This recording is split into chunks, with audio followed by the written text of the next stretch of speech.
नमस्कार साथियों, आज फिर हमने एक नया वीडियो लेकर आए हैं मैथ थ्योरी एजुकेशन क्लासेज में। ठीक है, तो यहाँ पर हमने बीटा गामा फंक्शन का लगभग पूरी यूनिट जो है वो कवर कर ली है। उसमें और भी अगर आपको कुछ एक्स्ट्रा पढ़ना हो तो आप किसी अच्छी रेफरेंस बुक, जो मैं आपको नाम बता दूंगा, उन रेफरेंस बुक से इन्हें डिटेल पढ़ सकते हो। ठीक है, अब अपन आगे जो बात कर रहे हैं डबल इंटीग्रेशन, क्योंकि हम यहाँ पर डबल इंटीग्रेशन, ट्रिपल इंटीग्रेशन और डबल इंटीग्रेशन, ट्रिपल इंटीग्रेशन की एप्लीकेशन पर डिस्कस करेंगे।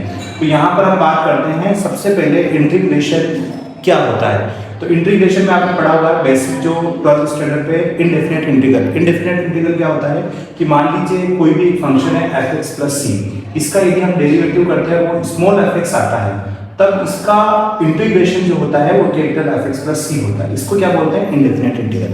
तो अगर कभी भी इंडेफिनेट इंटीग्रल की आपको डेफिनेशन पूछे तो आप ये लिख सकते हो। ठीक है, अब डेफिनेट इंटीग्रल जो होता है उसमें क्या होता है कि ये जो इंडेफिनेट इंटीग्रल है इसमें अगर हम लिमिट लगा दें, मतलब लिमिट की इंटीग्रेशन का एक सिंबल है, तो इस इंटीग्रेशन के सिंबल में जैसे यहाँ a to b f(x) dx ये लिखेंगे, तो इसका जो आंसर आएगा ये जो f(x + c) है, c को हटा देंगे और यहाँ लिमिट आ जाती है a to b। तो यहाँ पर ये a जो है ये इंटीग्रेशन की लोअर लिमिट होती है और b जो होती है वो इंटीग्रेशन की क्या होती है? अपर लिमिट होती है। तो इस जैसे इसका इंटीग्रेशन करेंगे तो ये f(x + c) आएगा, तो यहाँ पर c को हटा देते हैं, c यहाँ पर इंटीग्रल कांस्टेंट होता है, ये इसमें नहीं आता है, और a to b लिमिट लगा देते हैं। फिर जैसे यहाँ x की जगह b और माइनस करके a रख देते हैं, तो ये क्या हो गया?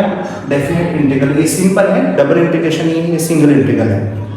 अब इस इंटीग्रेशन की कुछ प्रॉपर्टी भी होती है, जैसे मान लो कि a to b जो कि इस इंटीग्रेशन की लिमिट है f(x dx), तो यहाँ पर यदि हम x की जगह t कर दें तो भी इस इंटीग्रेशन में कोई फर्क नहीं पड़ता है। दूसरा ये होता है कि जैसे a to b f(x dx), integration a to b f(x dx), यहाँ पर लिमिट को चेंज कर दें, यानी कि a की जगह b कर दें और b की जगह a कर देंगे, तो आगे क्या आ जाएगा? माइनस आ जाता है। मान लो आपके पास इस तरह से कोई इंटीग्रेशन है -a, इंटीग्रेशन की लिमिट -a to 0 f(x dx), तो यहाँ पर क्या होता है, इस लिमिट को 0 से a करोगे तो इस फंक्शन के अंदर x की जगह -x आ जाता है। अगर आपकी लिमिट -a2 + a है f(x dx), तो इसकी दो वैल्यू होती हैं, यहाँ पर या तो 0 से 2 आगे 2 आ जाता है, 0 से a f(x dx) हम इसको लिख सकते हैं अगर आपका ये f(x) क्या हो? इवन फंक्शन हो, और ये 0 होगा जब f(x) जो है वो ओड फंक्शन हो।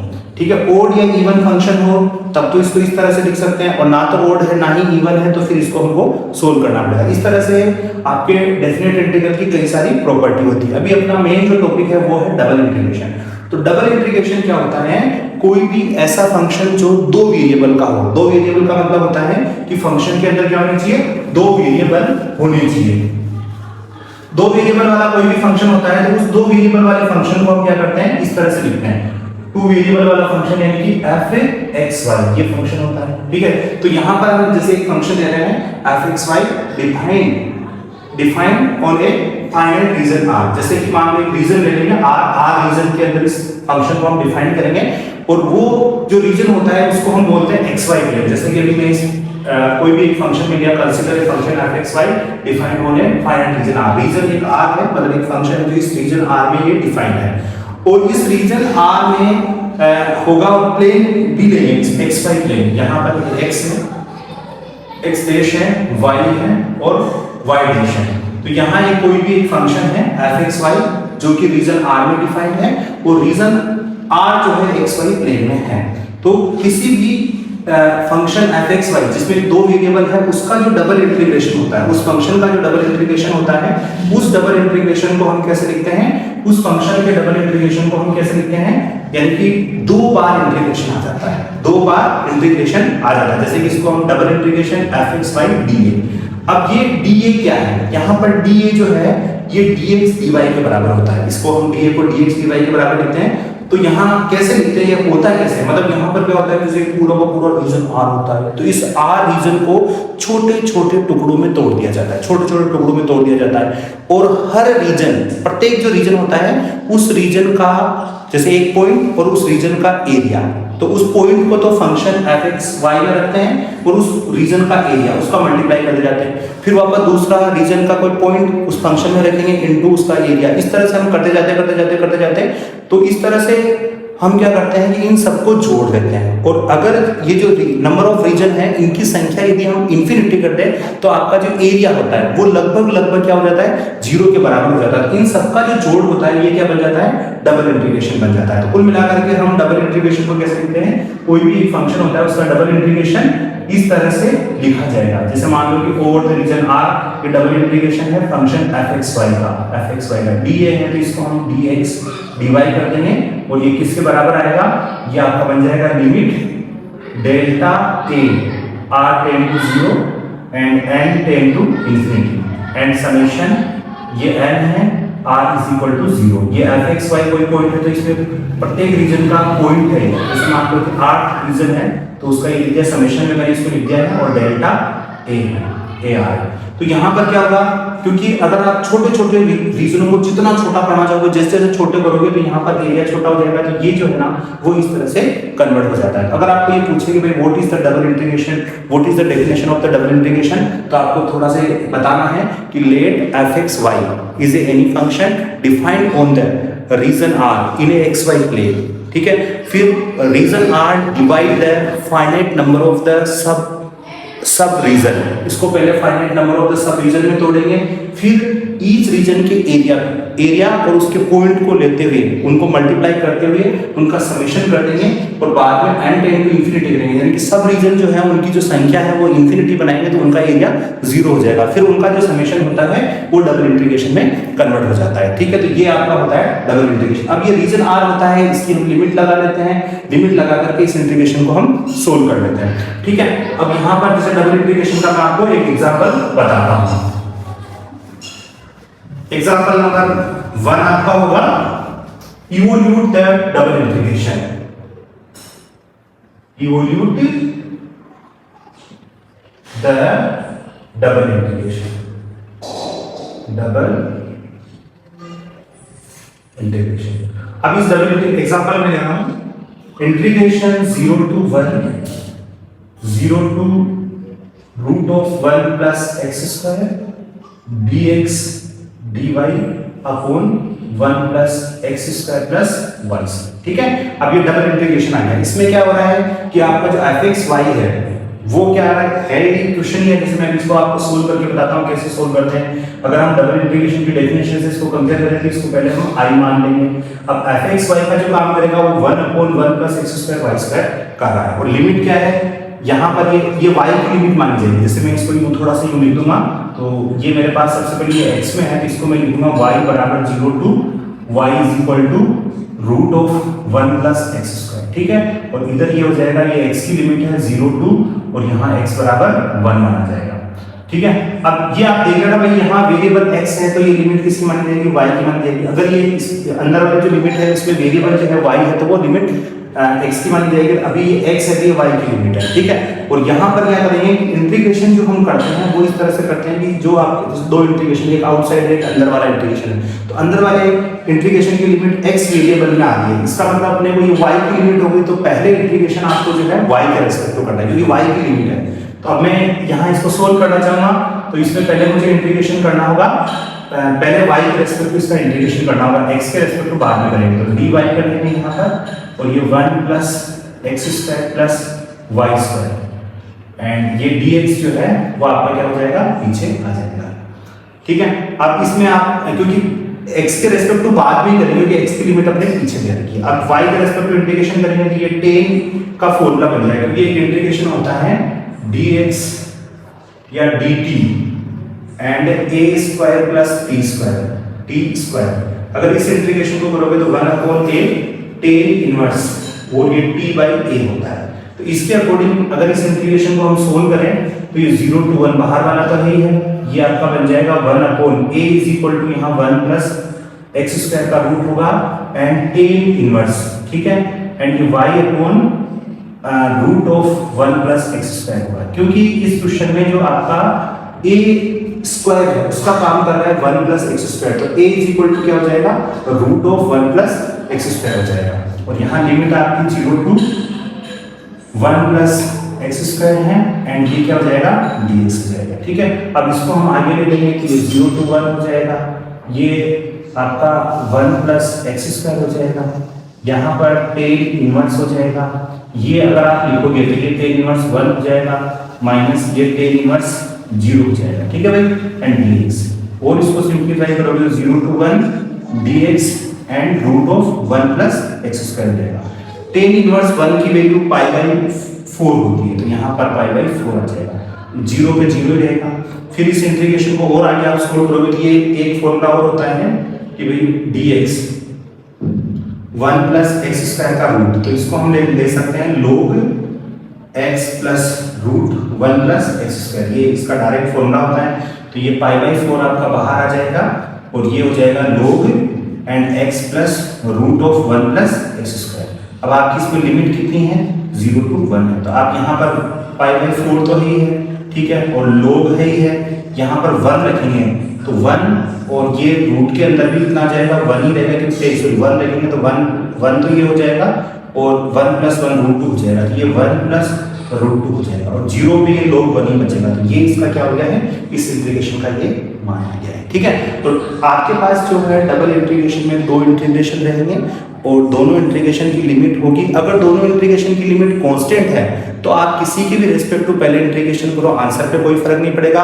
और अब जैसा आप देख लेना जो अंदर वाला इंटीग्रेशन है उसमें जो फंक्शन दे रखा है वो अगर x का फंक्शन है तो वो y की लिमिट मानी जाएगी, और अंदर वाला जो इंटीग्रेशन है उसमें अगर y का फंक्शन दे रखा है तो वो y x की लिमिट मानी जाएगी, ठीक है।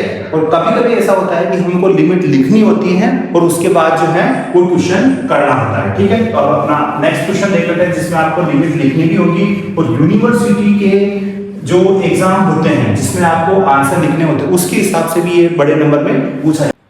Next question, evolute the integral y dx dy over the region r bounded by the parabola y square is equal to 4x and x square is equal to 4ay।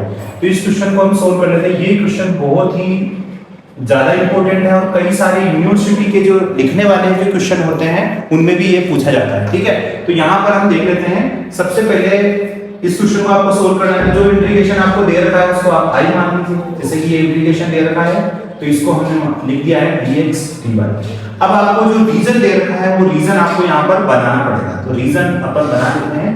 तो पहला जो parabola आपको दे रखा है y square equal to 4ax, तो y square equal to 4x जो होता है ये वाला पैराबोला होता है, ये होता है y square equal to 4x, यानी कि y square equal to 4ax, ये पैराबोला आपका है।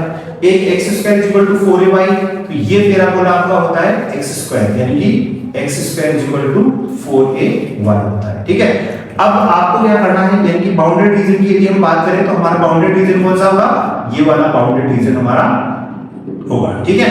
अब इस बाउंडेड रीजन का ही हमको करना है। यहाँ r लिख देंगे, यहाँ पर आप r लिख सकते हो, r लिख करके अब जैसे आपको यहाँ लिमिट लिखनी है तो लिमिट लिखने के लिए आपको क्या करना है, सबसे पहले यहाँ एक डार्क लाइन खींचनी है, एक वर्टिकल डार्क लाइन लेनी है और ये जो डार्क लाइन है इस डार्क लाइन की सहायता से ही हम लिमिट लिखेंगे। तो y की लिमिट लिखेंगे, ये y की लिमिट पहले लिख रहे हैं। अब y की लिमिट लिखने के लिए पहले आपको ये जो बाउंडेड रीजन है इससे वर्टिकल लाइन के नीचे, जो वर्टिकल लाइन है उसके नीचे y की वैल्यू आपको देखिए, तो y इक्वल टू हमारा है x स्क्वायर अपॉन 4a, क्योंकि ये y यहां से निकालेंगे और यदि मैं ऊपर से y की वैल्यू निकालूंगा तो ये हो जाएगा 4ax हो जाएगा, ठीक है। And y dx and dy है। बाहर वाली लिमिट ये 0 0 होता है और ये वाला पॉइंट जो है वो 4a होता है। आपको ये कंफ्यूज होगा कि भाई ये कैसे होता है, तो आप ध्यान रखिए कि जो दो पैराबोला होते हैं y square equal to 4x and x square equal to 4ay, इनका इन दोनों का बाउंडेड रीजन का डायग्राम ये होता है और ये दोनों कहां का क्रॉस करते हैं, एक तो ओरिजिन पर 0 0 पर क्रॉस करते हैं और एक 4a पे क्रॉस करते हैं। ये x होता है, ये x डैश होता है, ये y होता है, ये y डैश होता है, ठीक है। अब इस इंटीग्रेशन को हम सोल्व करेंगे। बाहर की लिमिट भी लिखनी पड़ेगी, यहाँ x की लिमिट, ये x की लिमिट यहाँ 0 है, यहाँ अधिकतम कितनी है 4 है, तो यहाँ x इक्वल टू आपका 0 हो जाएगा और यहाँ x इक्वल टू आपका क्या हो जाएगा 4 है। तो वापस सुनिए, जैसे इस इंटीग्रेशन को आपको सोल्व करना है, सबसे पहले आपको कहा गया कि भाई ये रीजन है तो आपको ये रीजन पहला वाला पैराबोला ये वाला है, दूसरा वाला पैराबोला ये वाला है, दोनों पैराबोला, पहला वाला पैराबोला तो ये है, सेकंड वाला जो है वो आपका यूं है, ठीक है। दोनों पैराबोला लिख करके इनका बाउंडेड रीजन बनाना है और रीजन बनाने के बाद में जैसे कि मान लो मुझे इनके क्रॉसिंग पॉइंट निकालना है, तो जैसे मैं क्या करूंगा, इसका स्क्वायर कर दूंगा, फिर एक्स स्क्वायर की वैल्यू यहाँ रख दूंगा, इसको सोल्व करूंगा तो y की वैल्यू मेरे पास 0 और 4 आएगी, फिर वापस y की वैल्यू रख दूंगा तो x की वैल्यू 0 और 4 आएगी, तो ये क्रॉसिंग पॉइंट जो है वो आपको मिल जाएंगे। फिर उसके बाद में मैं y की लिमिट लिखूंगा, फिर इस इंटीग्रेशन को सोल्व कर दूंगा। तो यहाँ पर अब जैसे इसको हम सोल्व कर रहे हैं, तो सोल्व करने के लिए जैसे अपना ये हो गया 0 से 4a, ठीक है भाई। इंटीग्रेशन को सोल्व करेंगे तो y² आ जाएगा, लिमिट आपकी है x²/4a से लेके √4ax हो जाएगा एंड dx हो जाएगा, ठीक है। 1/2 को बाहर ले लीजिए, इंटीग्रेशन 0 to 4a, यहाँ y² की जगह पहले लिखेंगे तो 4ax हो जाएगा माइनस, और ये बन जाएगा आपका x की पावर 5, x की पावर 4, 1/4a तो है इसे, ये 1/4a है, और 1/2 तो बाहर ले लिया मैंने, 1/4a का square into x to the power 4 and dx, ठीक है। अब इस इंटीग्रेशन को सोल्व कर लीजिए, 1/2 एंड इंटीग्रेशन करेंगे तो 4a इनटू यहाँ हम करेंगे x²/2, ठीक है भाई, माइनस, फिर इसको भी अपन करेंगे 1/4a का square into x to the power 5/5, और ये लिमिट आपकी आ रही है 0 से 4a। अब आप इसमें 4a लिमिट लगा दीजिए तो 1/2, ठीक है। अब ये यहाँ से इसको काट दो तो 2a आ जाएगा इनटू 4a, यहाँ तक कोई दिक्कत नहीं है, 4a का स्क्वायर। यहाँ पर आप 4a की पावर 5 करोगे तो ये 4a की पावर 3 हो जाएगी, यानी कि ये बन जाएगा 4a की पावर 3/5 हो जाएगा। अब आप इसको सिंप्लीफाई कर सकते हो, 4a यानी कि a³ यहाँ से बाहर ले लेना, तो ये a³ बाहर ले लोगे /2 हो जाएगा, ठीक है। अब यहाँ से अगर अपन देखें तो ये a³ और 4 a³ आपने ले लिया, कोई दिक्कत नहीं। तो अब ये क्या बचेगा, 2 × 16, ये बच जाएगा आपका 16 × 4, इसके नीचे 5 है। चलिए फिर से आप चाहो तो यहाँ से 16 × 2 कॉमन ले लोगे, यानी कि 32, तो 32 आपने कॉमन ले लिया है, a³/2, और यहाँ पर आपका बच जाएगा 1 माइनस, ठीक है, और 2/5 बच जाएगा, ठीक है भाई। तो अब यहाँ से अपन इसको और सिंप्लीफाई कर देंगे तो ये बन जाएगा 16 × 3, क्योंकि एलसीएम ले लोगे ना तो 3/5 × a³ हो जाएगा, ठीक है। तो यहाँ इसका आंसर जो हमारे पास आया है 48/5 a³ हो जाएगा, ठीक है। एक बार मैं वापस समझा देता हूँ इस क्वेश्चन को, वेरी इंपॉर्टेंट है। Evaluate the integral y dx dy over the region R bounded by the parabola y² = 4x and x² = 4ay। सबसे पहले आपको दोनों पैराबोला ड्रॉ करने हैं। दोनों पैराबोला ड्रॉ करने के बाद में इन दोनों पैराबोला की सहायता से इनके क्रॉसिंग को निकाल देना है, बाउंडेड रीजन को ड्रॉ करना है। बाउंडेड रीजन ड्रॉ करने के बाद आपको एक लाइन लेनी है, एक जो है वर्टिकल लाइन लेनी है। वर्टिकल लाइन की सहायता से ये जो इंटीग्रेशन होता है उसको i मान लेना, i मान करके सबसे पहले y की लिमिट लिखनी। तो यहाँ पर y की लिमिट हम, जैसे ये वर्टिकल लाइन है, यहाँ से जैसे x² = 4a, y की वैल्यू इस x4a को नीचे लेकर के y की लिमिट हो जाएगी, ऊपर से रूट करके ये y की लिमिट निकालेंगे। और यहाँ पर x की लिमिट लिखने के लिए मैं यहाँ 0 से, यानी कि x = 0 से 4a, तो ये लिमिट लिख दूंगा। फिर मैं y का इंटीग्रेशन पहले करूंगा, जैसे कि ये y²/2 आ गया है, ये दोनों लिमिट लिख दूंगा। लिमिट लिखने के बाद में फिर इसमें जो कांस्टेंट रखना है उनको हटा दूंगा, फिर x के रेस्पेक्ट में इंटीग्रेशन कर दूंगा, लिमिट को रखने पर ये आ जाएगा। तो ये जो बहुत अच्छा क्वेश्चन है, इसका आंसर कितना आ रहा है 48/5 a³। ये सेकंड ग्रेड में भी आपका डायरेक्ट जो ऑब्जेक्टिव क्वेश्चन आता है उसमें भी आ सकता है, और यूनिवर्सिटी जो एग्जाम होता है उसमें भी 10 नंबर का पूछा जाता है। थैंक यू, धन्यवाद। आप हमारे वीडियो को लाइक और शेयर करिए।